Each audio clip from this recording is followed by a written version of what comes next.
자, 우리 가족분들이 망상에 대처하는 방법을 다시 이제 말씀드리자면, 먼저 첫 번째는 구분하셔야 되는데, 위험한 망상인가 위험하지 않은 망상인가, 환청도 마찬가지예요. 무조건 어떻게 해야 되느냐를 결정하는 첫 번째가 위험하냐 위험하지 않느냐, 이걸 먼저 딱 구분하셔야 돼요. 왜 구분해야 되느냐? 위험하면 적극적으로 조치를 취해야 되죠. 위험하면 그냥 두면 안 돼요. 위험하면 하나는 기필코 약을 먹여야 되고, 지가 약을 안 먹으려면 강제로 입원시켜야 돼요. 위험하면 강제 입원시켜야지 돼요. 위험하다는 건 뭐를 위험하다느냐? 욕하는 거 이거 위험한 거 아니에요. 성질내고 문 쾅쾅 닫고 가는 거 이거 위험한 거 아니에요. 위험하다는 거는 칼 들고 나타날 때, 그렇잖아요. 가족들한테 칼 들고 오는 애들이 있어요. 이거 위험한 거예요. 자, 그래서 그냥 두면 누군가를 칼로 찌르겠다, 이런 상황이 되면 이거 위험한 거예요. 그냥 두면 저거 어디 가서 자살하겠다, 옥상 올라가 뛰어내리겠다, 집에 그냥 두고 나가면 베란다에서 뛰어내릴 것 같다, 이거 위험한 거예요. 이거는 위험한 거는, 이거는 그냥 두면 위험한 거니까 무조건 강력한 조치를 취해야 돼요. 그래서 강제 입원시키는 게 최고예요, 위험할 때는. 그런데 위험하지 않은 거는 대부분의, 우리가 망상과 환청을 지닌 환자들이 있을 때 위험한 망상, 위험한 환청은 제가 볼 때 100에 1명, 2명도 안 돼요. 100에 1명도 안 돼요. 위험한 망상은. 위험한 환청은 100에 한둘도 안 돼요. 나머지는 다 내버려둬도 아무 상관없는 망상, 내버려둬도 아무 상관없는 환청이에요. 무슨 말이냐면, 망상을 자기가 주인공인 드라마처럼 들으라 했잖아요. 애가 망상 이야기를 하면 교정시켜 주려고 하지 말고, 쓸데없는 소리 한다고 구박하지 말고, 지 연속극 봤던 이야기 하는구나, 애들 만화 영화 보고 엄마한테 쫓아와서 이야기 하는구나 생각하고 그냥 그냥 그랬나, 너한테는 그런 생각이 들었구나, 그렇구나 이렇게 그냥 들어만 주시면 돼요. 들어만 주시면 되고, 그래서 내 생각이 맞나 틀리나 이렇게 따지고 나올 때에는 맞다 해주시면 안 돼요. 부모님들 맞다고, 자, 이 부모님들 애매하잖아요. 아니다, 네 생각 잘못됐다 하면은 싸움이 날 끼고, 등등 하니까 부모님들이 그래 뭐 네 생각이 맞다 뭐 이래 하시는 분들인데, 맞지 않는 걸 맞다 하면 안 되죠. 내가 지 이야기를 들어줄 수는 있지만 맞다고 동의하는 건 아니거든요. 그러니까 뭐 다 이야기 맞나 안 맞나 하면, 네가 그렇게 생각하고 있다, 네는 그게 맞다고 생각하는 거는 내가 알겠는데, 솔직히 내 입장에서는 그냥 네가 말하니까 듣는 거지, 나는 맞다는 생각까지는 들지 않는다, 이렇게 이야기 정확하게 말해줘야 돼요. 그렇지만 네가 그 이야기를 한다면 내가 네 이야기를 더 자세히 들어볼 용의는 있다, 이렇게 돼야 되죠. 그냥 지 드라마 이야기하는 거다 생각하고 그냥 들으시면 돼요. 그러다가 피곤하면 더 못 듣겠으면 그래 오늘은 여기까지만 듣자, 이래 하시면 되고, 환청 이야기도 마찬가지예요. 지가 그냥 꿈꾸고 꿈 깨가지고 쫓아와서 엄마 나 이런 꿈 꿨어, 귀신 꿈 꿨어 하는 그 이야기 하는 거다 생각하고 들으시면 돼요. 그랬구나, 무서웠구나, 그랬다면 진짜 기분 나빴겠네. 꿈에서, 그렇잖아요. 우리가 꿈이지만 꿈에서 친구가 나타나서 나한테 욕을 바가지로 하면 꿈 깨면 기분 억수로 더럽죠. 그래서 그 꿈 이야기 하면은 진짜 기분 억수로 더러웠겠다, 그렇게 말을 해줘야 되잖아요. 그거하고 똑같은 거예요. 그래서 꿈 이야기 한다 생각하고 들으시고 하시면 되는 거예요. 자, 그래서 무조건 첫 번째가 위험한가 위험하지 않은가를 살펴보시라는 거예요. 그래서 위험하지 않다 하면은 내버려 두시고, 약이 들어가면 언젠가는 없어져요. 약이 들어가면. 약 들어가고 그 다음에 내가 그냥 편안하게 그냥 잘 들어주고 하다 보면 언젠가는 망상도 환청도 없어진다, 이렇게 생각하시고, 위험하지 않으면 그냥 내버려 두시고, 위험할 때에는 강제 입원을 시킨 자 적극적으로 대처하셔야 되고요. 자, 그 다음에 또 위험하지 않은 망상일 때는 방금도 이야기했듯이 자신의 생각과 망상을 충분히 이야기할 수 있도록 허용해주고 격려해주고 경청해야 된다. 그리고 이야기를 들으면서 앞에서도 이야기했듯이 불편한 감정과 좌절된 욕구에 관심을 두고 잘 들어주셔야 된다. 그 이야기고요. 자, 그래 경청에 대해서 조금 더 이야기할게요. 방금도 했던 이야기지만 망상을 자신이 주인공으로 등장하는 드라마 이야기처럼 생각하면 호기심을 느끼고 관심을 갖고 들어줄 수 있다. 저희들은 환자들 망상 와서 이야기하면 망상 칠판에 그림 그려가면서 설명하라 해요. 왜냐하면 망상 이야기 듣다 보면 복잡해서 한 번 이야기 듣고 다 이해 못해요. 왜냐하면 망상의 등장인물이 한 명, 두 명이 아니에요. 우리 드라마 등장인물 억수로 많잖아요. 망상의 등장인물 억수로 많아요. 많을 때는 뭐 수십 명, 3, 40명 이상 돼요. 드라마. 그러니까 그거 그냥 쑥 듣고 몰라요. 주로 보면 망상 이야기할 때 애들이 부모한테 이야기할 때 그냥 주인공 이야기만 하니까 부모가 걔한테 그 망상 있나 보다 생각하는데 그게 아니에요. 망상은 하나의 거대한 세계예요. 그러니까 이 망상이 여러 종류의 망상이 있는데 흔히 우리가 피해 망상 같은 거 가진 애들 안기부에서 자기를 도청한다, 감시한다, 누가 자기를 따라다닌다 등등한 거대한 조직 속에 자기가 들어있어요. 그 조직 안에서 자기는 어떤 중요한 인물이기도 하고 그랬기 때문에 그 중요한 인물이기 때문에 자기가 그 조직 안에서 감시를 받고 살해당할 위협을 지금 느끼고 있는 이런 거예요. 우리가 첩보 영화 같은 거 있잖아요. 그런데 보면 그 주인공이 보면은 한편으로 엄청나게 중요한 인물이기 때문에 타겟이 되잖아요. 남들이 모르는 기밀을 알고 있기 때문에 감시의 대상이 되고 제거의 대상이 되는 거예요. 그런 것처럼 스토리가 그렇다는 거예요. 이 망상이 단지 그렇게 망상 이야기가 단순한 게 아니에요. 그러니까 망상 들을 때 자세히 들으려 하면 칠판에 그려가면서 설명하라 해요. 종이에 써가면서 설명하라 해요. 그래서 그리고 망상도 그렇고 환청도 그렇고 그런데 인물들이 특징이 있어요. 각 개인의 인물들에 대해서 우리가 알아야 돼요.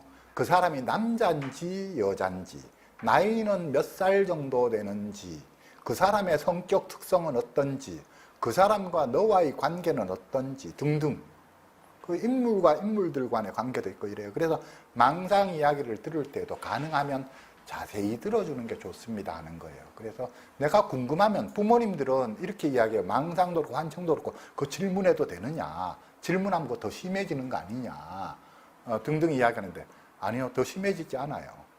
물론 저희가 상담실에 와서 보면 처음에 더 심해져요. 망상 이야기, 환청 이야기 자꾸 물으면 처음에 한 달, 두 달은 더 심해져요. 더 그 생각 많이 해요. 그래서 더 심해지는데 소리도 더 많이 들려요. 그런데 한 달, 두 달 지나서 석 달째, 넉 달째 가면은 현저히 그 생각이 줄어들어요. 생각도 줄어들고, 자, 생각이 줄어들고 내용이 바뀌어요. 부정적인 거, 일색이던 거에서 스토리에 긍정적인 스토리가 들어가기 시작해요. 긍정적인 인물들이 등장하기 시작하고 이런 것이죠. 그 이야기를 잘 들어주다가 보면은 일단은 김이 빠지는 것 같다 해야 되나? 이전에 누구한테도 말 못하고 제일 안 좋은 게 그거예요. 누구한테도 말 못하고 계속 혼자 생각하다 보면 이 생각이 한도 없고 끝도 없고 생각에 내가 갈피를 못 잡는 거예요. 그런데 누군가에게 털어놓고 이야기한다는 게 좋은 점이 뭐냐 하면 그거를 내가 책상 위에 끄집어 올리는 거하고 우리가 이걸 정리정돈을 해야 되는데 정리정돈이 안 되는 거죠. 그런데 속에 있는 걸 책상 위에 다 끌어올리고 나면 정리정돈하기가 수월해지거든요. 이거는 내가 정돈해 주는 게 아니에요. 상담자도 지가 지하는 말을 듣고 상담자가 이래라 저래라 해주는 게 아니에요. 상담이 그런 거라고 생각하시는 분들이 많은데 상담은 끄집어내게 하는 거가 전문이에요. 지 속에 있는 거 고주할 매주할 다 끄집어내서 책상 위에 다 올려놔라. 책상 위에 다 올려놓고 그 다음부터는 올려놓으면 지가 알아서 정리해요. 이거는 내가 잘못 생각했던 거고 이거는 어떤 거고 이렇게 해서 그래서 정리가 되는 거예요. 정리가 되면 지는 훨씬 편안해지죠. 이런 것이 원리가. 그래서 환청 이야기, 망상 이야기를 부담 없이 들으라는 거예요. 이거를 저러지 말아야 될 텐데, 그러니까 부모가 이런 거죠. 제가 하는 강의에서는 제가 볼 때는 우리 조현병도 그렇고 조울증도 그렇고 이게 매우 낯선 일들이다가 보니까 우리 부모님들도 그렇고 당사자도 그렇고 너무 놀라는 경향이 있어요. 화들짝 놀래서 이게 도대체 무슨 일인가. 그 다음에 절대로 이러면 안 되는데, 그러니까 화들짝 놀라고 재발해서 또다시 이런 일이 일어날까봐 또 너무 두려워하고, 그 다음에 절대로 이러지 말아야지 되는데 싶어서 오늘은 좀 괜찮은가. 계속해서 애를 관심 있게 본다는 게 진짜 관심을 줘야 되는 관심은 안 주고 애들 감시 감독만 하고 있단 말이에요. 제가 그 이야기 하잖아요. 계속 채점표 손에 들고 있으면 안 됩니다. 정답 가지고 있으면 안 됩니다 하는데 정답표 내 손에 딱 들고 채점표 딱 들고 오늘은 애가 좀 정상적으로 말을 하나 헛소리를 하나 오늘은 좀 어떤가 하고 계속 채점하고 있으면서 이걸 내가 애한테 관심을 주고 있다고 생각한다는 거예요. 이건 관심을 주고 있는 게 아니라 감시 감독하고 있는 겁니다 하는 거예요. 그거 아니에요. 관심은 그런 게 아니에요. 진짜 관심을 주려고 하게 되면 어떻게 돼야 되느냐면 내 걱정이 먼저 내려놔 줘야 돼요. 내가 걱정이 한보 따리면 지를 편안하게 해줄 길이 없어요. 내 걱정이 한보 따리면 내가 항상 지를 쳐다볼 때 내 걱정이라고 하는 안경을 끼고 지를 본다고요. 그러면 내 눈에 발견되는 거는 전부 다 내 걱정에 부합되는 것만 보이는 거예요. 지한테 진짜 중요한 게 보여야 되는데 지한테는 그게 아무 일도 아닌데 아무것도 아닌데 가장 대표적인 게 아침에 늦게 일어나는 거. 늦게 일어나는 거. 또 어쩌다가 별 의미 없는 엉뚱한 짓 하고 엉뚱한 말 하는 거. 보통 이런 거 이거 별거 아닌데 자기한테는 별거 아니고 자기한테 애한테 진짜 중요한 건 이건데 애한테 진짜 중요한 거에는 내가 애초에 관심도 안 가고 나는 걱정이 문제니까 내 걱정을 가지고 들여다보니까 애한테는 아무 문제될 게 없는 거를 가지고 자꾸 이게 문제라고 생각하고 이거 없애려고 나는 길을 쓰는 거예요. 그러면서 애하고 씨름을 하는 거예요. 흔히 많은 부모님들이 이래 돼 있습니다 하는 거예요. 그래서 내가 진짜로 애를 잘 위해주고 잘 대해줄 수 있으려면 먼저 내 걱정을 내가 내려놓을 수 있어야 돼요. 걱정을 내려놓는다는 건 무슨 말이냐면 그래도 괜찮아가 돼야 된다는 거예요. 그래도 괜찮아. 쉽게 표현하면 재발하면 할 수 없지. 재발해도 괜찮아. 재발하면 그때 다시 한 번 더 시작하지. 재발해도 괜찮아가 돼야 되고 저렇게 부족하고 못난 모습을 지니고 있어도 괜찮아가 돼야 돼요. 하루 종일 저렇게까지 잠을 자도 괜찮아가 돼야 돼요. 언젠간 지가 툴툴 털고 일어나겠지. 괜찮아, 괜찮아, 괜찮아가 돼야 돼요. 이 병 꼭 나아야 돼? 아니, 안 나아도 괜찮아가 돼야 돼요. 자, 괜찮아가 되려면 뭐가 어떻게 돼야 괜찮아가 되느냐?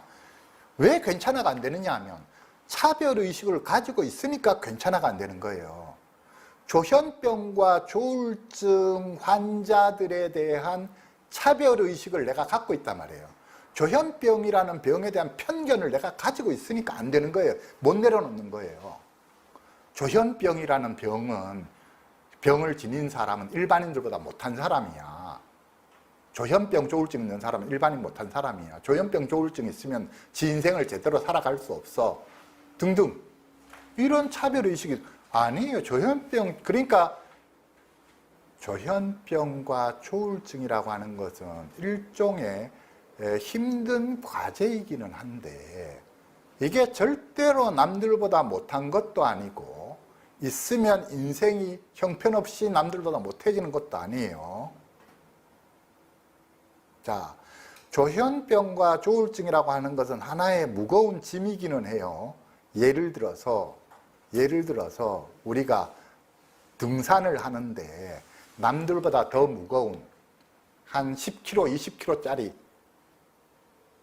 백을 하나 내 등에 짊어지었다고 생각을 해보세요. 다리에다가 그런 무거운 뭐를 찾다고 생각해요. 우리 산악훈련 하듯이 군인들 흔히 산악훈련할 때 그렇게 하잖아요.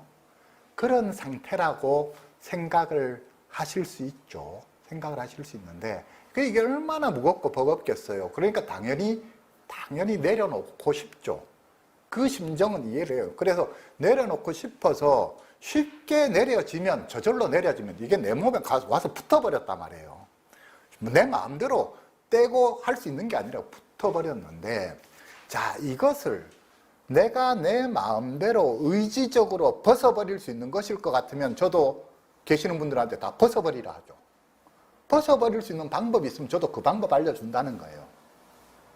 쉽게 생각해서 완치시킬 수 있는 방법이 있으면 그 방법 알려준다는 거예요. 흔히 완치시킬 수 있다고 이야기하는 사람들 많잖아요.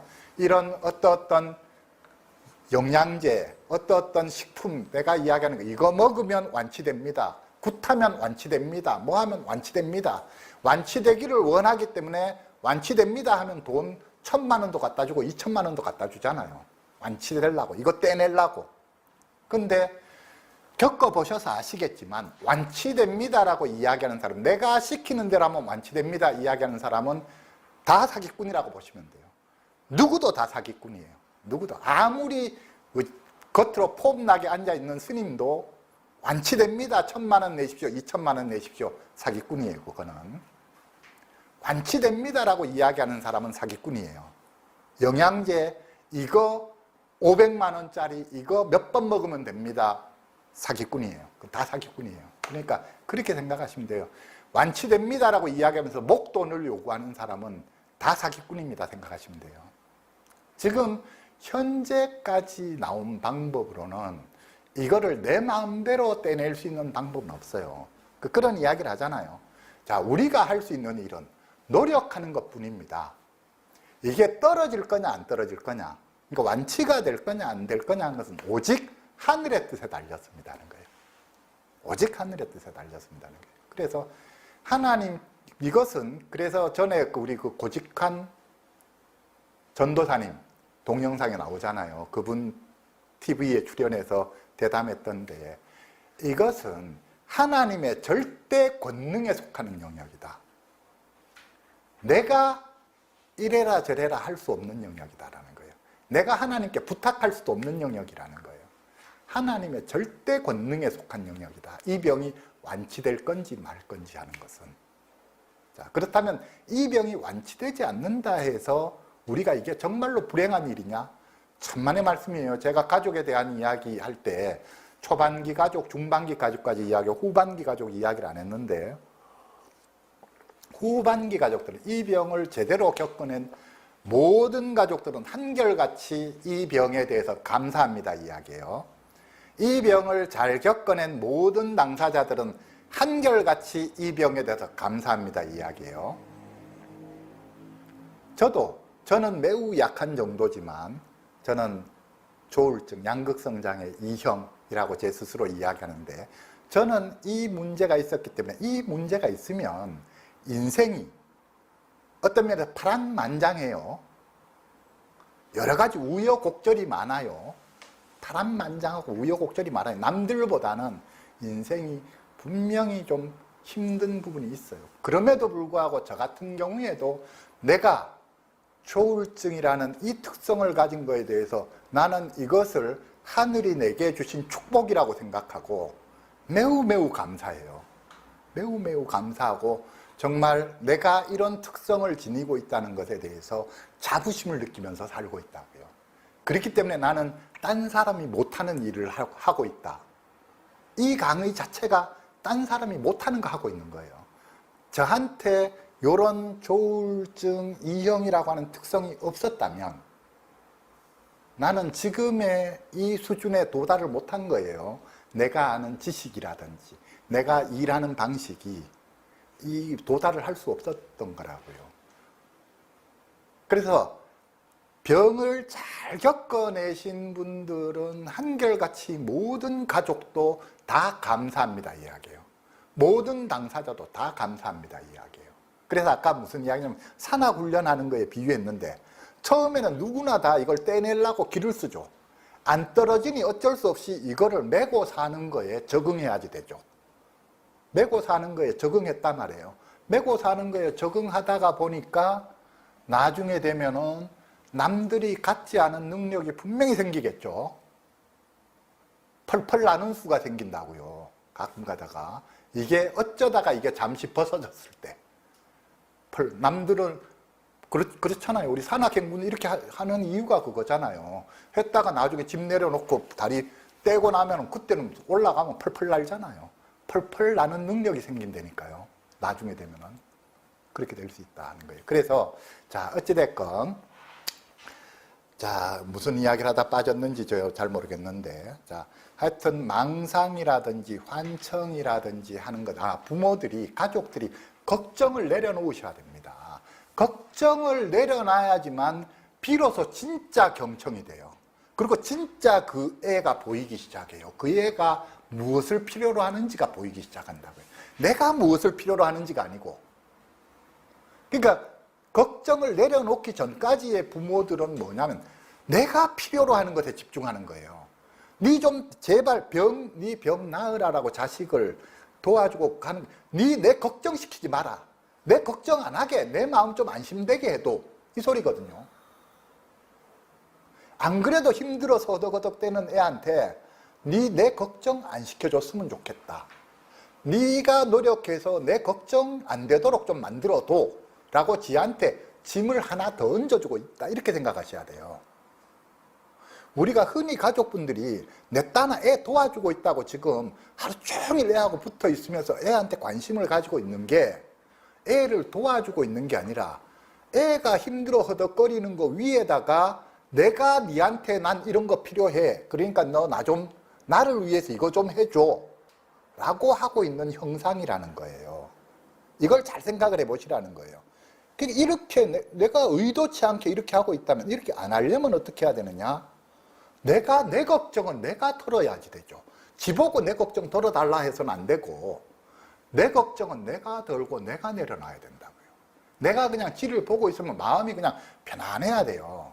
오늘은 상태가 더 좋고 들쭉날쭉하면 그럴 수밖에 없다. 이거는 좋아졌다가 나빠졌다가 좋아졌다 나빠졌다 하면서 낫는 병이지, 하루아침에 쭉 이렇게 낫는, 직선적으로 낫는 병이 아니에요. 오늘 좋아졌다고 해서 내일도 계속 좋다는 보장은 없어요. 그러니까 들쭉날쭉 하면서 나은 거니까 하루하루 좋고 나쁘고에 일희일비하시면 안 됩니다. 그냥 그러려니 해야 됩니다. 이런 것이고요. 그래서 부모가 내 걱정을 내려놓으면 내려놓을수록, 나의 바램을 내려놓으면 내려놓을수록 내가 애를 있는 그대로 바라볼 수가 있어요. 애가 말하면 애가 하는 말이 있는 그대로 귀에 들려요. 경청을 하려고 애쓰지 않아도 저절로 경청이 잘 돼요. 그때는. 이렇게 되거든요. 그래서 부모님들이 하셔야 되는 일은 1차적으로 내가 내 걱정을 내려놓고 내 바램을 내려놓고 이 작업에 주력하셔야지 되고, 이게 뜻대로 안 되면 기도해야죠. 애 옆에만 붙들고 있을 게 아니라 계속 교회에 쫓아가서 기도해야 되고 절에 가서 기도해야 되고, 내 마음이 안 내려놔지면, 계속 내 마음이 걱정되면 애를 붙들고 다닐 게 아니고, 애를 붙들고 애 낳게 하겠다고 오만사방으로 끌고 다닐 게 아니고, 내가 내 걱정을 못 드러나서 내가 내 애가 완치되기를 원하는 내 이 바램을 못 내려놔서 내가 쩔쩔매고 있다면 내가 이 마음을 털어낼 수 있는 어딘가를 가야 되죠. 교회를 가든 절에 가든 상담실을 쫓아가든 어딘가에 가서 이 마음을 덜어내야지 되는 거예요. 그래서 내가 가벼워져야지 돼요. 내가 가벼워져야 돼요. 자, 상담자도 마찬가지예요. 상담자도 우리 애들을 잘 도와주려고 하면 내가 가벼우면 그만큼 도와주기가 쉬워요. 내가 무거우면, 뭐냐면 내가 어떻게든 성과를 내야 되는데, 내가 지금 돈 받으면서 지금 돈 받고 상담했는지 1년 됐는데 1년씩 상담해놓고도 아직도 애가 변한 모습을 못 보이면 저 부모가 나를 어떻게 생각을 할까? 나를 실력 없는 상담자라고 생각하지 않을까? 이런 자세는 상담자가 아직도 나를 못 내려놓은 거예요. 이런 자세면 상담자가 내담자 제대로 못 도와줘요.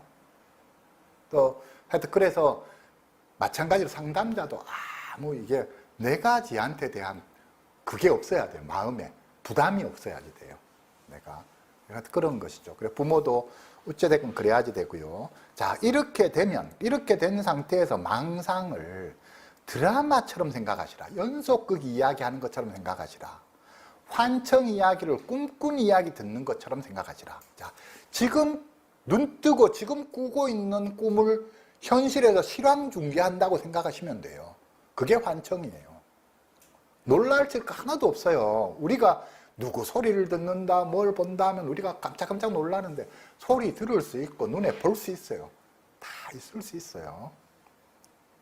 그거 무서워하시면 안 된다는 거예요. 자, 우리 환청망상에 대해서 조금만 제가 엉뚱한 이야기 조금만 더 할게요. 하는 김에. 그 귀신 아니냐? 귀신일 수도 있고 아닐 수도 있어요. 이게. 자, 귀신 아니냐라고 하는데 우리가 과학이라고 하는 것이 귀신이 아니라는 걸 입증한 건 아니에요. 그게 과학과 종교의 차이예요. 과학은 종교의 영역은 애초에 손을 안 대요. 우리가 눈으로 보고 만질 수 있고 오감으로 확인할 수 있는 것만 다루어요. 과학은. 오감으로 다룰 수 없는 영역은 우리가 직접 눈으로 보고 확인하고 뭔가 무게를 달고 뭐가 해서 관찰 가능하고 그 다음에 측정 가능하다는 거면 수치화할 수 있는 그것만이 과학이에요. 관찰 불가능한 것은 애초에 과학의 영역에 속하지 않아요. 그래서 귀신이 있는지 없는지는 우리가 관찰로서 이거를 할 방법이 없거든요. 내가 관찰한다고 해서 귀신을 관찰할 수 있는 것도 아니고 하니까 그래서 과학이 하는 일은 뭐냐면 그런데 이런 거죠. 과학이 하는 일은 굳이 귀신이라는 걸 동원하지 않더라도 나머지 할 수 있는 방법이 있지 않느냐. 그래서 정신의학에서 찾아낸 방법이 약물치료라는 방법을 찾아낸 거라고요. 굳이 이걸 귀신에 들렸니 많이 안 하더라도 약이라고 하는 거 가지고 우리가 그래도 도움을 줄 수 있지 않느냐 하는 것이고 심리학은 하는 일이 뭐냐. 심리학은 귀신도 배제해야 되고 약도 배제해야 돼요. 일단 약은 기본적으로 먹어야 되지만 심리학자가 약을 처방하는 사람이 아니니까 나는 내가 할 수 있는 일을 찾아야 되잖아요. 그러면 자 해서 약을 먹든 안 먹든 약을 먹는 사람은 먹는 사람대로 우리가 도와줘야 되고 약을 죽어도 안 먹겠다는 놈은 죽어도 안 먹겠다는 대로 우리는 도와줘야 되고 내가 할 수 있는 상담이라는 방법으로 내가 도와줄 방법이 없겠느냐 라고 해서 하는 게 이게 이제 심리학이죠. 근데 분명히 도움이 된다는 거예요. 자, 그래서 귀신 이야기를 제가 왜 꺼냈느냐 하면 귀신이 있는지 없는지는 사실은 알 수 없는 일이에요. 사실은 귀신도 있고 모든 게 다 있는데 나라고 하는 존재도 내가 생각할 때는 하나인 것 같지만 내 안에 내가 하나가 아니라 사실은 수천 수만의 귀신이 내 안에 들어가 있는 존재인지 사실 알 수 없다고요. 사실은 또 모든 사람들이 다 한 사람이 아니고 수천 수만의 귀신으로 이루어진 귀신이라는 표현이나 그걸 뭐 수천 수만의 귀신이다, 수천 수만의 자아다 다 같은 표현이에요. 나라고 하는 것이 하나의 자아만 있는 건지 두 개의 자아가 있는 건지 세 개의 자아가 있는 건지 수천의 자아가 있는 건지 나도 나를 잘 모르겠어 라고 이거 이렇게 표현해도 되고 내가 하나의 신인지 둘의 신으로 되어 있는지 셋의 신으로 수천 수만의 신으로 되어 있는지 사실은 알 수 없는 거예요. 이거를 과학으로는 증명할 수 없다는 거예요. 과학은 그런 거 하는 게 아니라는 거예요. 자, 이런데 그렇기 때문에 우리 동양의 전통 사상은 그렇잖아요. 동양의 전통 사상은 우리가 이렇게 있다 해도 귀신은 우리와 늘 함께 있는 존재예요. 서양은 어떤 엉뚱한 이야기가 조금 더 가는데 안 되겠다. 조금 쉬어야 되겠다. 자꾸 오늘은 엉뚱한 이야기를 자꾸 많이 하네요. 조금만 쉴게요. 자, 이제 아까 하던 이야기 조금만 해서 마무리를 할게요. 귀신 이야기 하다 말았는데 서양에서는 귀신을 사탄이라고 하나님에 대적한다 해서 완전 선악으로 나눠서 보는데 우리 동양에서는 전통적으로 귀신은 그런 존재가 아니죠. 우리 동양적인 개념에서는 사람이 죽으면 귀신이 되고 귀신이 다시 태어나서 사람이 되는 거고 이렇게 되는 거고, 사람이 사는 세상이 있고 귀신이 사는 세상이 있는데 이게 겹쳐 있기도 해요, 어느 정도. 그래서 동네마다 마을 입구에는 선왕당 옛날에 있었던 이유가, 이제 귀신이 땅에는 하여튼 동네에는 동네 마을을 지키는 귀신이 있고, 산에는 산을 지키는 귀신, 산신령이 있고, 길에는 길에 귀신이 있고, 부엌에 들어가면 부엌에도 귀신이 있죠. 그 귀신이 조왕신이죠. 부엌을 지키는 귀신이 조왕신이고, 방에는 방에 귀신이 있고. 그러니까 동양에서는 길에 가면서 침도 함부로 뱉지 마라. 귀신 얼굴에다 침 뱉는 거니까. 이렇게 됐죠. 그런 게 이제 동양 사상이에요. 그리고 동양적인 개념에서 이 귀신으로 이야기할 것 같으면, 조상님들 중에서 자기 후손을 끔찍히 아끼는 조상님일 것 같으면 후손이 잘 되게 하기 위해서 후손이 다니는 데마다 따라다니는 조상님도 계시거든요. 그래서 뭐 또는 우리 호위신도 있고, 그래서 예를 들자면 동양적인 개념으로 이야기하자면 지금 이 자리에도 우리 가족들과 당사자만 있는 게 아니라 우리 가족들과 당사자를 정말로 도와주고자 하는 조상들인 경우에는 여기 와서 같이 앉아서 조상님도 공부하시는 거죠. 같이. 그런 개념이거든요. 또 그렇기 때문에 제가 이 이야기를 드린 이유가 뭐냐 하면, 우리가 설사 그게 환청이니 환신이 하는 게 귀신이라 하더라도 놀라거나 겁먹을 이유가 없습니다. 그냥 보통 사람들은 못 보는데 저 사람 얼굴이 천 개로 보인다. 1000개로 보일 수 있죠. 그 사람 뒤에 수많은 귀신이 있다. 볼 수 있죠. 저는 볼 수 있다고 생각하거든요. 그거 보는 게 그렇게 뭐 잘못된 거다 생각을 안 하거든요. 그게. 그래서 그렇기 때문에 환청을 듣는다, 환시를 듣는다 하더라도 들을 수도 있다. 그거 뭐 그렇게 들어서 절대로 들으면 안 되고 뭐 그렇게 대단한 게 아니다. 들리거나 말거나 들을 수도 있다. 볼 수도 있고. 다만 중요한 것은, 그래서 그것이 내 생활을 하는 데에 과연 방해가 되느냐, 방해가 되지 않느냐. 때로는 도움이 될 수도 있어요. 때로는 도움이 될 수도 있다. 뭐 옛날에 엘리노어 롱든이라고 하는 사람이 한 15분짜리 TED 강연에서 그 내 머릿속의 목소리라는 주제로 강연할 때는 자기가 환청에 도움 받은 적도 있다. 시험 볼 때에 환청이 자기한테 답 알려줘서 그 답으로 썼던 적이 있다. 그러니까 어떤 면에서는 컨닝한 거나 마찬가지다 라고 이야기를 했는데, 뭐 그것만 그렇겠어요. 환청도 나름대로는 그 사람한테 도움을 주려는 환청들이 있고, 제가 그런 이야기도 하지만 환청, 모든 환청이 사실은 욕하고 윽박지르는 환청조차도 궁극적으로 가만히 보자면 그 의도는 다 도와주려는 의도다 라고 하는 거예요. 우리가 그게 그렇게 나중에 결과적으로 이게 잘 벗어난 사람들을 보면 나중에 보니까, 지난번에 제가 소개해드렸던 그 노르웨이 사람의 그 자서전 있잖아요. 거기에서도 보면 그 계속해서 중학교 다닐 무렵부터 자기가 듣기 시작한 환청이 선장, 선장이라는 특성을, 캐릭터의 환청을 계속 들었는데 이 환청 때문에 엄청 힘들었죠. 근데 나중에 결국 그 선장도 보니까 의도가 자기를 도와주려는 거였더라 라고 이제 거기에서도 그러거든요. 그래서 사실은 모든 환청도 다 자기를 도와주려는 거고 그런 거예요. 그러니까 환청이나 망상이라고 하는 거를 어떤 면에서는 이렇게 받아들이니까 훨씬 수월하죠. 내가 어떤 문제가 있었는데 문제 해결이 안 됐다는 거예요. 그러다가 보니까 결국은 극단적인 방법으로 해결을 촉구하는 의미의 극단적인 방법으로 환청과 망상까지 등장하게 됐는데, 이것이 결국은 하나의 어떤 지나가는 과정, 결국은 다 궁극적인 해결책에 도달하기 위해서 지나가는 과정에서 나타나는 어떤 일이라고 받아들이시면 훨씬 편안하실 겁니다. 그 이야기예요. 그래서 이 말을 꺼낸 이유가 뭐냐면, 환청과 망상에 대해서 너무 그렇게 저건 절대 안 돼, 있을 수 없는 일이야, 없애야 돼 라고 너무 그렇게 생각하실 필요 없습니다. 그냥 여유 있게 뭐 그럴 수도 있지, 망상적인 이야기를 해도 그럴 수도 있지 하고 내버려 두셔도 됩니다 하는 이야기예요.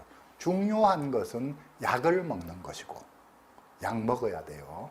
약을 꾸준히 먹고, 그 다음에 또 한편으로는 누누이 이야기하지만 본인으로서는 내 속에 정리되지 않은 게 있구나, 내가 이걸 다 끄집어내고 털어내야 되겠다, 이거 정리해야 되겠다 해서 용기를 내서 본인 속을 털어내는 작업을 하는 것이 본인이 해야 될 일이고, 가족분들이 하셔야 될 일은 그 본인 안에 어떤 이야기 보따리가 있는지, 이야기 보따리가 풀어져 나오면 그거 잘 귀담아 들어주시는, 그래서 본인이 잘 끄집어낼 수 있게 도와주시는 일을 하셔야 되고, 그런 것입니다 하는 이야기죠.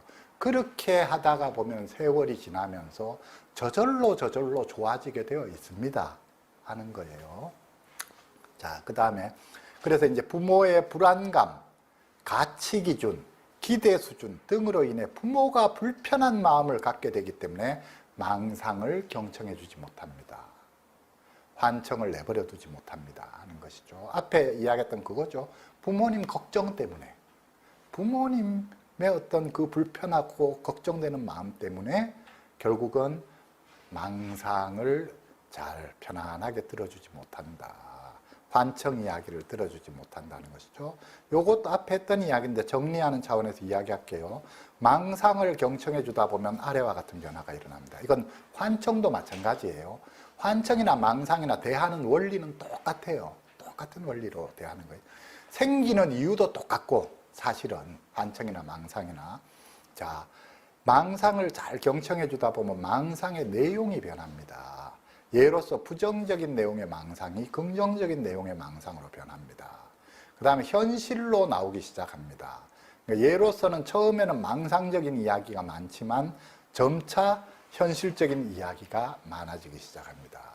망상도 없고 환청도 없고 잘 들어주다 보면 나중에 되면 빈도가 떨어지고 강도가 약해져요. 그리고 점점 애가 이제 현실감을 갖게 되죠. 이렇게 됩니다.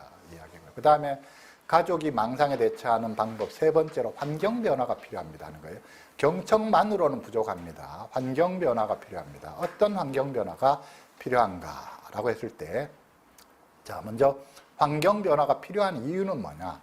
욕구 좌절과 불편한 감정을 초래하는 환경적 자극이 무엇인지 파악하여 제거해야 합니다. 욕구 충족이 가능한 환경을 제공해야 합니다. 제가 그 이야기 하잖아요. 늘 하는 이야기가 선순환, 악순환 이야기잖아요. 증상이 나타났다는 것은, 병이 발병했다는 것은 얘가 악순환이 돌아가고 있었다는 거예요. 그동안에.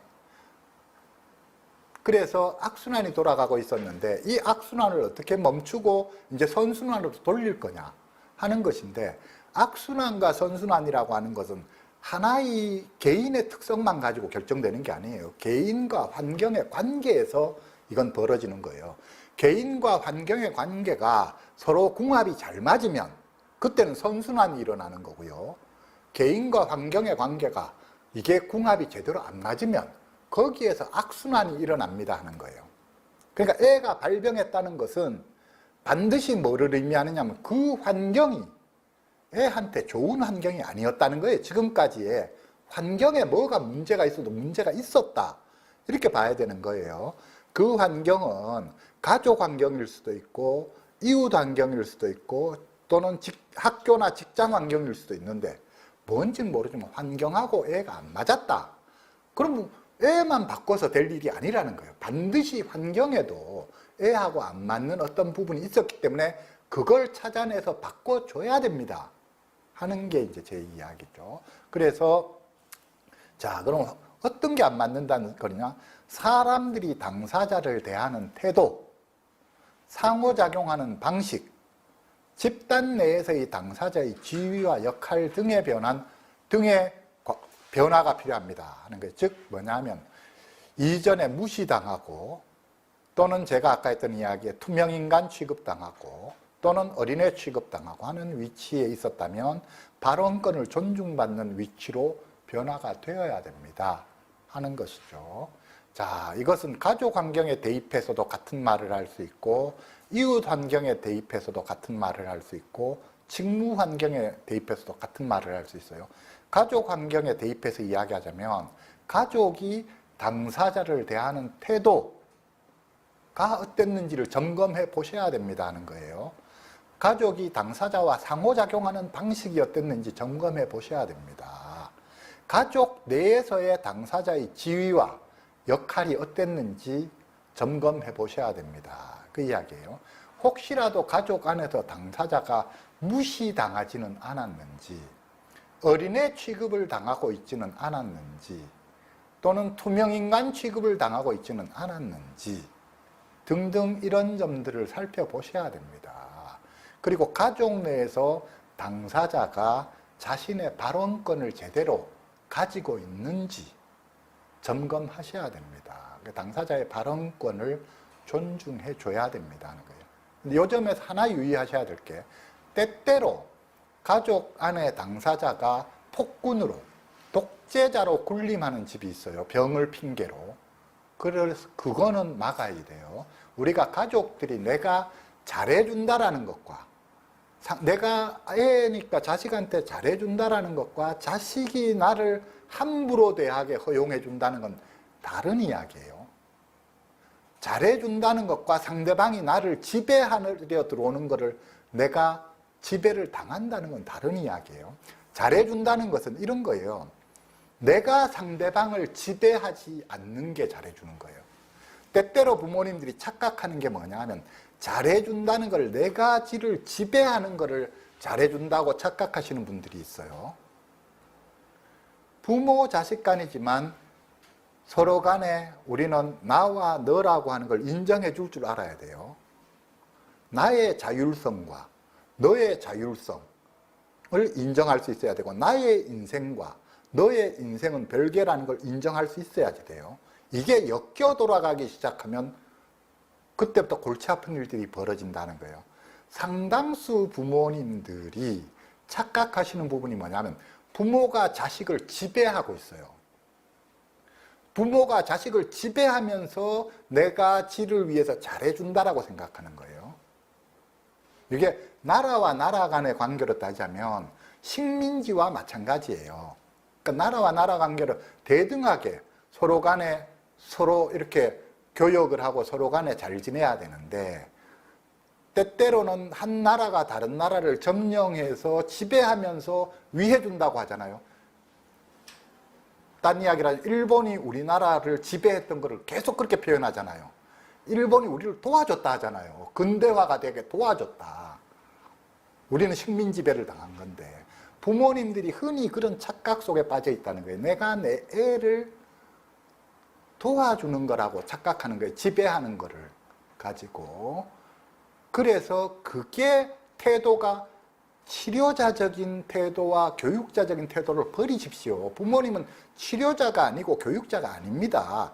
치료자라고 하는 게 지배하려는 거예요. 지배적인 태도. 내가 시키는 대로 해라. 그래야 네 병 낫는다. 요거죠. 그 다음에 교육자적인 태도도 마찬가지예요. 말 한마디 할 때마다 저 말이 되는 말인가 안 되는 말인가 해서, 되는 말이면 오케이 칭찬해주고, 안 되는 말이다 싶으면 네 그렇게 말하면 안 된다라고 계속해서 지적하고 하는 이 방식이 교육자적인 방식이에요. 자, 치료자적인 방식과 교육자적인 방식을 빨리 버리면 버릴수록 애는 빨리 낫습니다. 계속해서 이 방법을 고수하면 애는 못 큽니다. 부모님이 겉보기에 애를 키워내고 있는 것 같지만 착각일 뿐입니다. 겉으로 번듯하게 세우고 있는 것 같지만 착각일 뿐입니다. 그렇게 하면 애 못 큽니다는 이야기예요. 애를 독립적인 존재로 허용해 줄 때 애는 제대로 크는 거예요. 그래서 내가 지를 지배하려는 욕구를, 내 인생을 지한테 강요하려는 욕구를 내려놓을 때, 그래서 지 인생은 지 인생이라고 인정해 줄 수 있을 때, 우리 조현병을 지닌 사람들도 조현병을 지닌 사람으로서의 인생이 있거든요. 조울증을 지닌 사람도 조울증을 지닌 사람으로서의 인생이 있어요. 그 인생이 결코 별 볼 일 없는 인생 아니에요.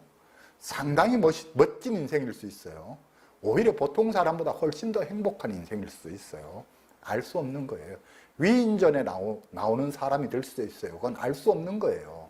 그거는 저는 누누이 하는 이야기지만, 위인전에 나오는 사람은 제가 볼 때는 정상적인, 우리가 흔히 말하는 정상인, 보통 보통의 사람들은 없는 것 같더라.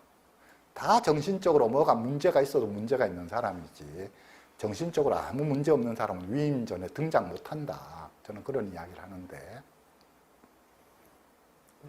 그래서 전에도 그 이야기 했잖아요. 세상을 바꾸는 사람이 있고 세상을 지키는 사람이 있습니다. 이야기인데, 우리 보통 사람은 그냥 세상을 지키는 사람들이에요.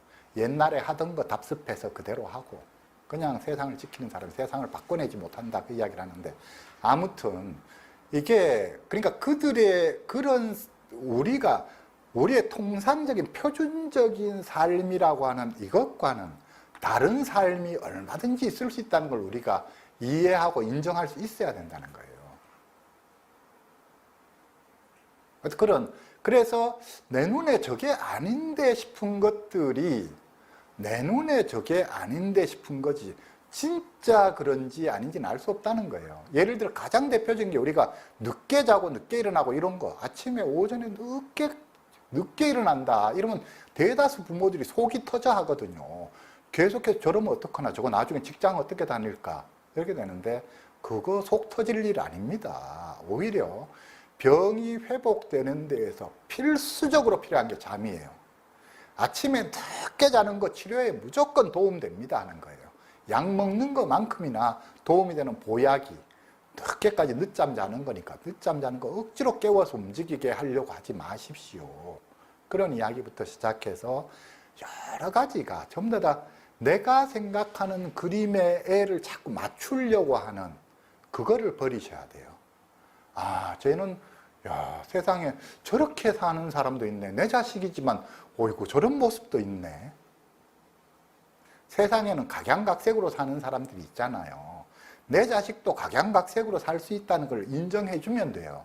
그러면 훨씬 자유롭게 내버려 둘 수 있어요. 어찌됐건 내가 지를 지배하려는 마음이 없어야 됩니다는 거예요. 그럴 때 제대로 도와줄 수 있다는 이야기고, 마찬가지로 내가 지를 지배하지 않을 뿐만 아니라 똑같이 내가 지의 지배를 받아서도 안 돼요. 그거는 나 자신을 함부로 대우하는 거예요. 내가 아무리 부모 자식 간이고 자식이 귀하기로서니 내가 자식으로부터 예를 들어 두드려 맞으면서 살 수는 없는 거예요. 그 삶은 절대로 허용하면 안 돼요. 이거는 부부 간에도 그렇고 부모 자식 간에도 그래요. 누구도 누구를 때릴 수는 없는 거예요. 이거를 자식이 나를 때린다, 두드려 맞았다, 무조건 입원시키십시오 이야기예요. 입원시키셔야 됩니다. 그건 입원시키셔야 되는 상황이에요. 그리고 이후로 나를 때리지 못하게끔 내가 철저하게 이야기를 하고 다짐을 받아야지 될 사안이에요. 이건 부부 간에도 그렇고 자식 간에도 그렇고 절대로 맞으면서 사시면 안 됩니다. 절대로 내가 눈치 보느라고 막 전전긍긍해서 집에서 내가 너무 막 이 집이 도대체 내 집인데 내가 편안하지 않고 숨 쉬는 것조차도 자유롭지 못하다. 이거 뭐가 잘못돼도 단단히 잘못된 거예요. 그렇게 사실 필요 없습니다 하는 거예요. 그렇게 사실 것 같으면 애를 그냥 입원을 시키든지 방어든 내보내든지 해야 되는 거지. 내가 내 삶을 그렇게 산다는 것은 자기가 자신을 학대하는 거고 자기가 자신을 학대당하도록 방치하는 거예요. 그건 자기가 자기를 사랑하는 사람이라고 한다면 있을 수 없는 일이에요. 그건 애한테 아무리 애가 병이 났다 하더라도 받을 수 있는 대우가 있고 받아서는 안 되는 대우가 있는 거예요. 그러니까 선은 있어야 된다는, 선을 못 넘어오게 해야 된다는 거예요. 그런 이야기입니다. 자, 그래서 어찌되었거나 간에 지금 현재까지 살아왔던 환경, 지금 현재 살고 있는 가족 환경 점검하셔야 됩니다. 이웃 환경 점검하셔야 됩니다. 이웃 환경이 정말 안 좋다. 이 동네에서는 애가 정신병원 다닌다고 소문나서 사람들마다 다 애를 한심하게 생각하고 쳐다본다. 이사 가야죠. 그 동네 계속 살면 안 되죠. 애가 남들로부터 이상한 대우를 안 받는 데로 가셔야지 되는 거예요. 또 경우에 따라서는 뭐 예를 들어서 어떤 시골 환경이 있는, 배가 좋다면 도시 근교로 가시든지, 아무튼 환경이 어떻게 되는 게 좋을까? 어떤 환경, 지금 환경이 얘한테 선순환으로 작용하고 있나 악순환으로 작용하고 있나 따져보셔야 된다는 거예요. 우리 집이 애한테 선순환으로 작용하고 있나 악순환으로 작용하고 있나. 자, 우리 환경이 선순환으로 악순환으로 다 따져보셔야지 돼요. 자, 집에서 예를 들어 대표적으로 아빠 아빠들이 때때로 방해꾼인 회방꾼인 경우 많아요. 엄마들이 애써서 애 간신히 요만큼 이렇게 세워놔놓으면 아빠가 한 번씩 화내고 해서 왕창 다 흐트려 놓는 경우도 꽤 있어요. 아빠가 얘한테 스트레스의 원이다, 스트레스 원이다 하면 이것도 잘 생각하셔야 돼요. 아빠를 집에서 쫓아낼지, 아빠 집에 쫓아내도 돼요. 애 병 낫게 하려면은 따로 나가서 살으라 해도 돼요. 아니면 내가 애 데리고 나와서 따로 살지. 아빠가 들어서 너무 계속해서 끊임없이 애를 너무 괴롭히고 힘들게 만든다면 그거 생각하셔야지 되죠. 그래서 가족 환경 아무튼 점검하셔야 됩니다. 이웃 환경 점검하셔야 됩니다. 그 다음에 걔의 학교 환경, 또 직장 환경, 학교나 직장 다니는 점검하셔야 된다는 거예요. 그래서 이 환경이 적절한지, 하여튼 그래 환경의 변화가 필요하면 환경의 변화 주셔야 됩니다. 그 이야기예요.